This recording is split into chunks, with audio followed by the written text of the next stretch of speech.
We're just hours away from the possible end of an era in Belvidere as the Stellantis plant will go dark tomorrow. We explore the impact and why city leaders say there's still hope when it comes to future production. Then it's an initiative in the Pretzel City to make sure everyone can access clean water in light of recent flooding concerns. What residents can do to help the cause later. And after a record-breaking day of rainfall this Monday, things are much quieter at the moment, but could more active weather return to the area soon? That answer in moments. Your news starts right now. Working for you. This is the 23 News Update at 10. After a nearly 6-decade run, there's now possibly years of uncertainty for 1,200 workers at the Belvidere Stellantis plant and 400 more from local suppliers, many of whom work their last shift today. 23 News evening anchor Mike Garrigan talks to city, regional, and union leaders about the day the plant went idle. Well, it certainly is devastating for the community. It's catastrophic to this community. Some of my family work at that plant. Many friends. I can understand how they're feeling. At 5,400,000 square feet, Belvidere has one of the 5 largest auto assembly plants in the world. It is a state-of-the-art plant. But the state-of-the-art plant is now idle with no promise of a return. I can't tell you how disappointed I am, but at the same token, I don't think this is the final chapter. Mayor Clint Morris tries to provide some optimism on a day that matches the weather in Belvidere, dark and dreary. I haven't received any notice that they're closing that plant, they're selling the plant, any of that stuff. I think patience is a virtue. Local UAW President Kevin Logan is also confident this isn't the end of the line for the Belvidere assembly line. Still state of the art. It's not an ancient building.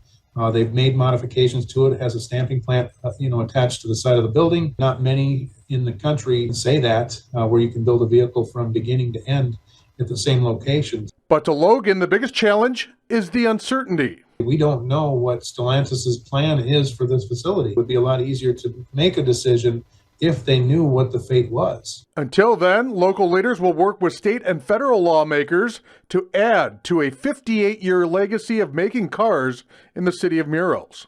Been here since 1965.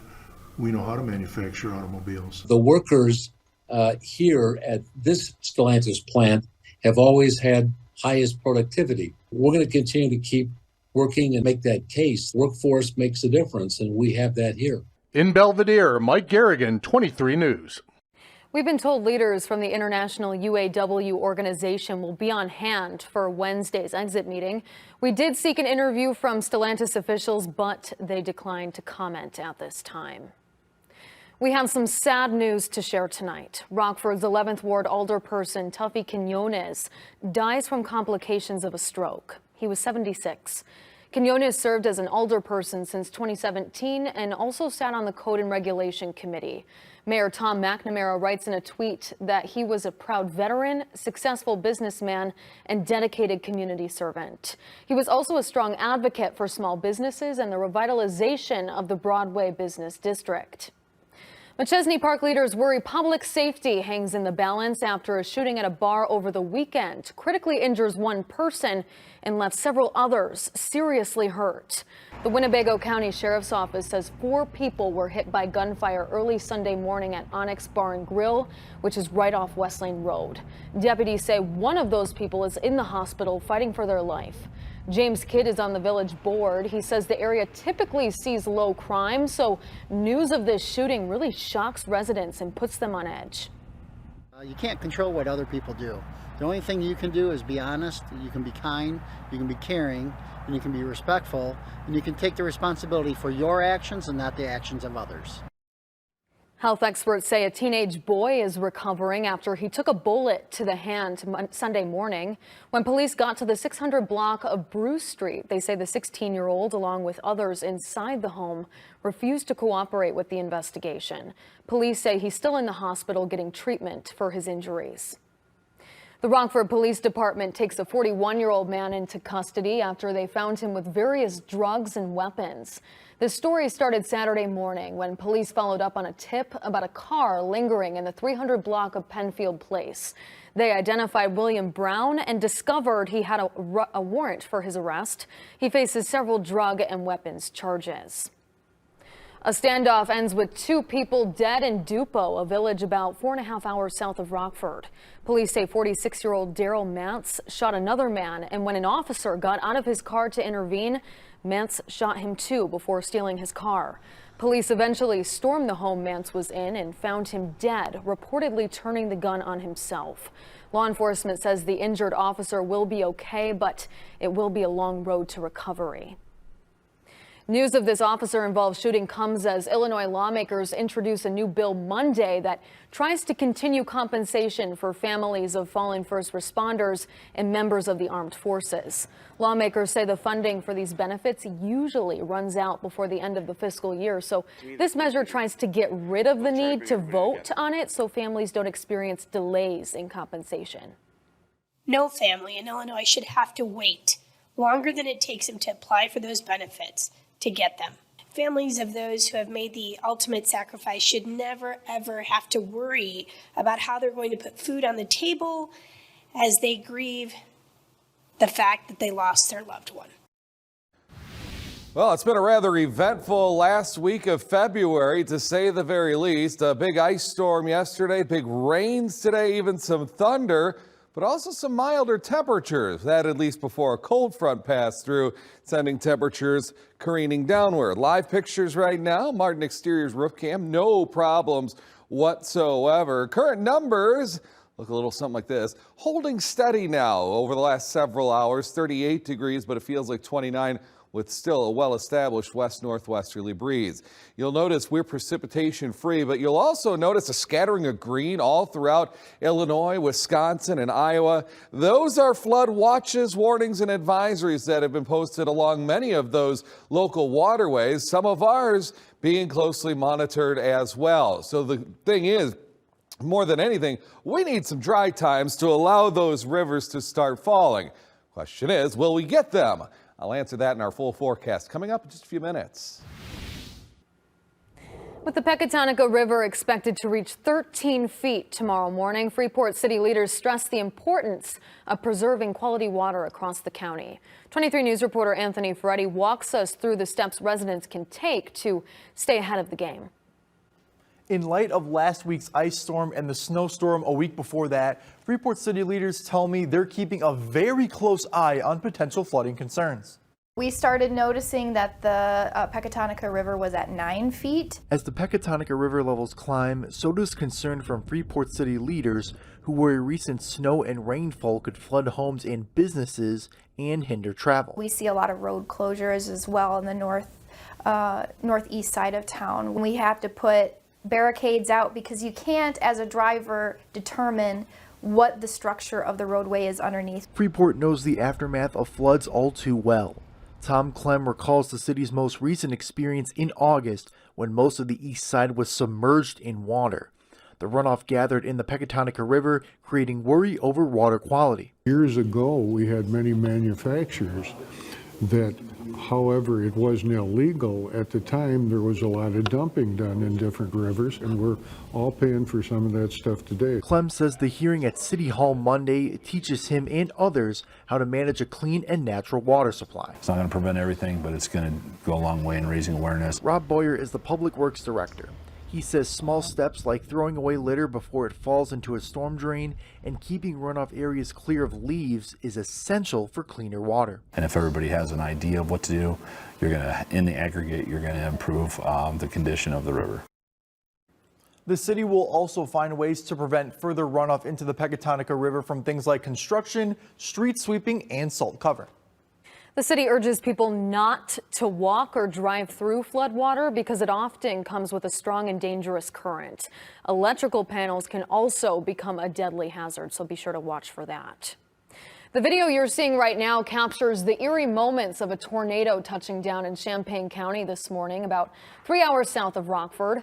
Warnings stretch all the way up to DuPage County, where the National Weather Service confirms 2 tornadoes, one in Joliet and the other in Naperville. We're hearing the storm left some people hurt and several homes with damages. Breaking research shows trends on the weather front only getting wackier. Data from First Street Foundation shows cities in the mid-Atlantic and northern U.S. could see more hurricane damage. As the planet warms, storms will get stronger and faster and travel further north.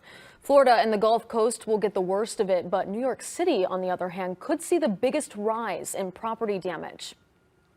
Coming up, a battle simmers in Illinois over plans to pipe in and store millions of tons of planet-warming carbon dioxide underground. But first, park rangers travel a dangerous, difficult, and long road trying to fight poaching, but a new tool promises to help that. We'll tell you what it is right after this. What happens when the one... Thanks for staying with us. With Africa's wildlife under constant threat, new high-tech cameras give park rangers the help they need to track down poachers. The new smart cameras use artificial intelligence to identify what's in the picture before instantly sending it to a ranger's smartphone, allowing them to act fast. Traditional cameras forced rangers to wait for months to see what was actually happening out in the wild.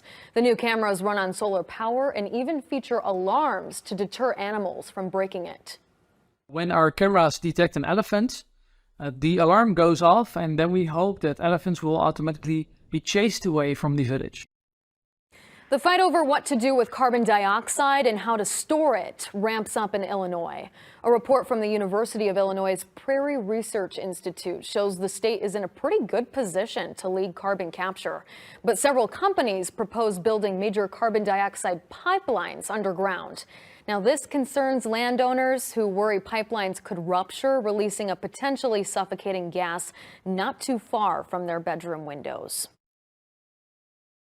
About springtime, but it seems like all of these issues are starting to rise as the snow melts. Yeah, there's no doubt about that. And, we're heading into a period of time where we're going to start worrying more about what's in the air, like pollen and allergens that could cause our allergies to go haywire as well. So, yeah, lots to look out for on the weather front here, especially in these next couple of weeks. Live pictures right now.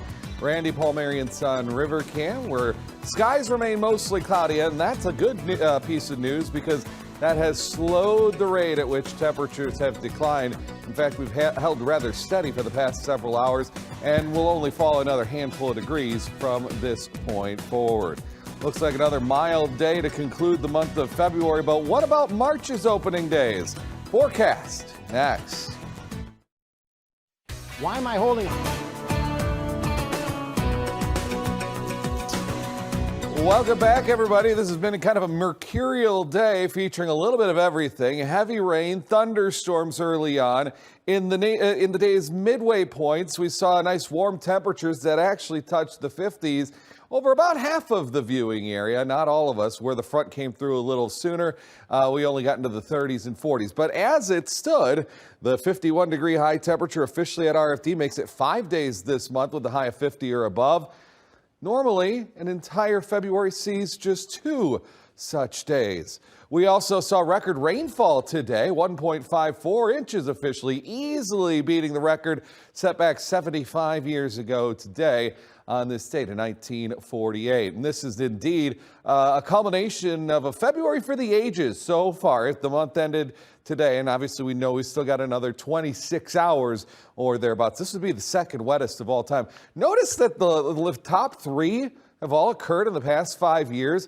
That might be a sign that there's some climate change in the works here, and having a hand in the fact that we've so clustered those top 3 in such a recent time definitely makes you scratch your head a little bit. Here's where we stand right now. We're basically all on the same playing field with temperatures between 35 and 39. Wind chills are generally in the 20s. The winds have calmed down considerably from where they were, but they are still very much a factor out of the northwest. Still have a few gusts up to 25 miles per hour. My expectation is that slowly but surely those should start to come down. But earlier on, boy, oh boy, look at some of these gusts. 38 mile per hour wind gusts reported in DeKalb. We had a 38 mile per hour gust in the city of Rockford as well. Again, we note the flood advisories, the flood watches, the flood warnings, all showing up there. This is, again, just along the rivers. There are concerns about the Rock River,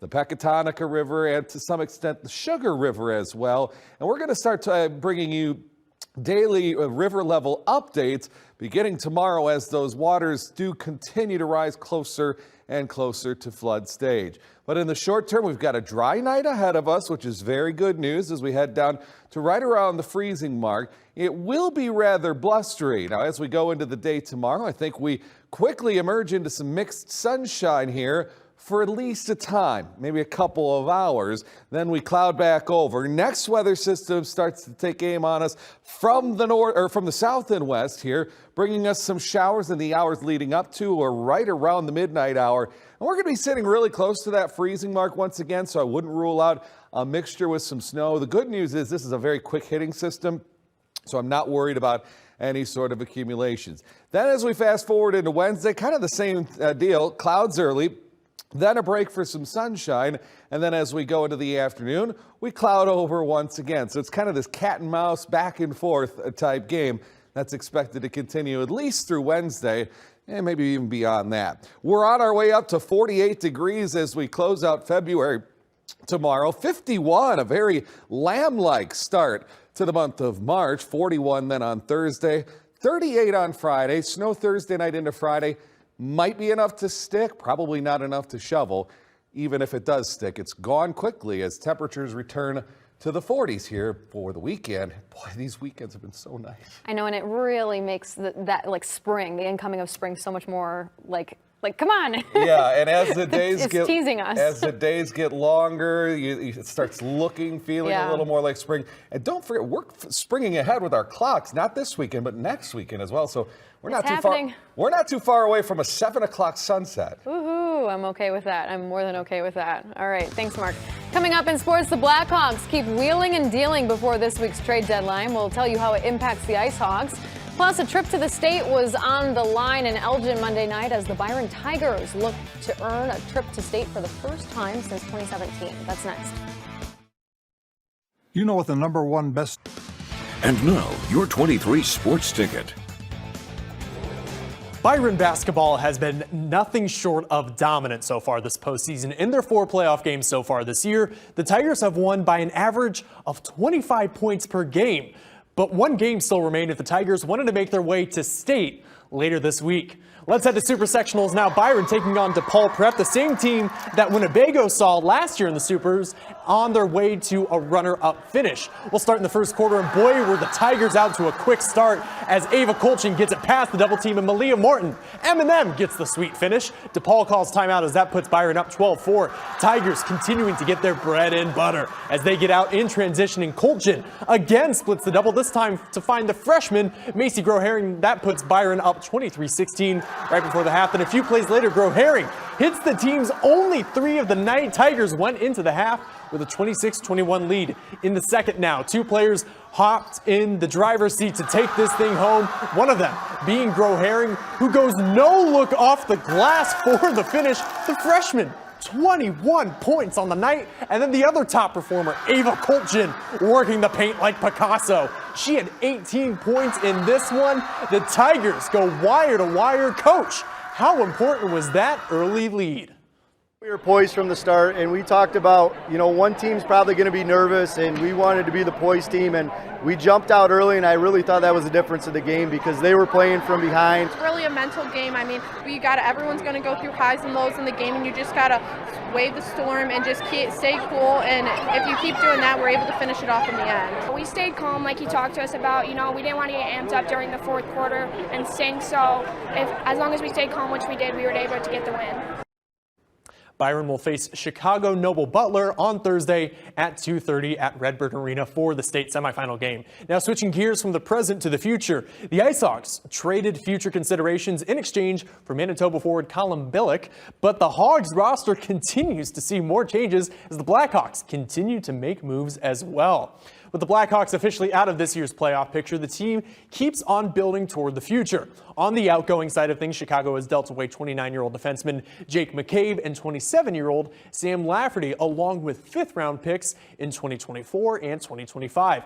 On the receiving end, though, the Blackhawks receive two players that should expect to see some time with the Hogs as they pick up 24-year-old winger Joey Anderson along with 23-year-old Pavel Gogolev. While Anderson has split time between the NHL and AHL this year, Ice Hogs reporter Katie Florio says that Gogolev will report to Rockford ahead of their Wednesday game against Toronto. Nonetheless, along with the two younger players, the Blackhawks snagged a pair of picks as they received Toronto's 2025 first-round pick and their 2026 second-round pick.